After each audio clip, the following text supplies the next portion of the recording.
السلام عليكم. النهاردة قررت أصلي صلاة الجمعة في المسجد الوحيد اللي موجود في مدينة زغرب.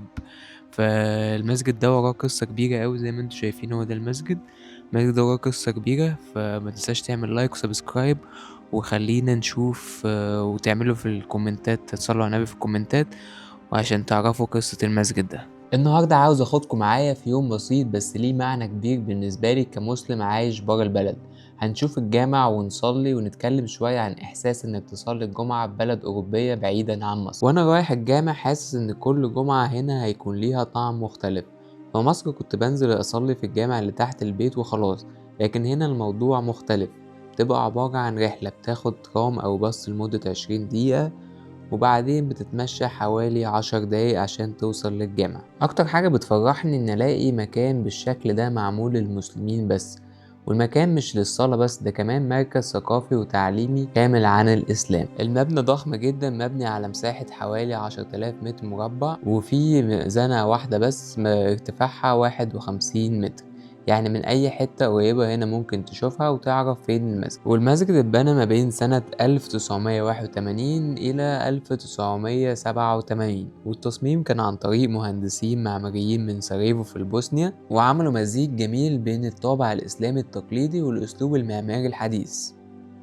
المكان هنا مش مجرد جامع بس زي ما قلتلكوا، ده مركز إسلامي كامل، فيه مسجد، فيه مدرسة إسلامية اسمها دكتور أحمد سيميلوفيتش، مكتبة، قاعات، حضانة، مرافق كتير للشباب والأسر. والمدرسة دي تعتبر الوحيدة من نوعها في كرواتيا، بتجمع بين التعليم العام والدراسة الإسلامية، وده بيخلي المركز فعلا قلب المجتمع الإسلامي هنا في زاكرب.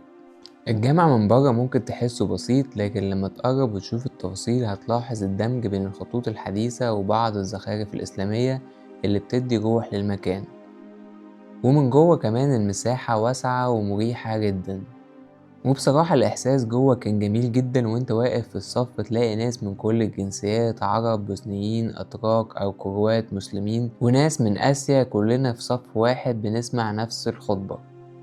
الخطبة طبعا كانت باللغة الكرواتية، بس حاطين باركود في كل مكان ممكن تعمله سكان وبيترجم لك الخطبة باللغة اللي انت عاوزها. والخطبة بصراحة كانت حلوة جدا وهادفة. الإمام اتكلم عن أهمية الأخلاق والمسؤولية كمسلم في مجتمع غير مسلم، وده موضوع لمسني جدا لأننا فعلا هنا بنمثل صورة الإسلام قدام الناس بتصرفاتنا قبل كلامنا. وأنا كمصري عايش في زغرب، صلاة الجمعة في المكان ده بالنسبة لي مش بس عبادة، دي كمان جرعة طاقة روحانية ونفسية. بتحس انك مش لوحدك في مجتمع وفي ناس عندهم نفس القيم والمبادئ. ومن اكتر اللحظات اللي بحبها دايما بعد الصلاة، لما الناس تفضل قاعدة شوية، حد يسلم عليك، يسألك انت منين، واحد تاني تلاقيه بيتكلم عربي والتاني يمكن بوسني او تركي، بس الكل بيشارك نفس السلام. وبعد الصلاة الناس بتبدأ تتجمع بره الجامع، وفي اللي رايح على المطعم، وفي اللي قاعد مع اصحابه، وفي اللي سايب ولاده يلعبوا في الساحة.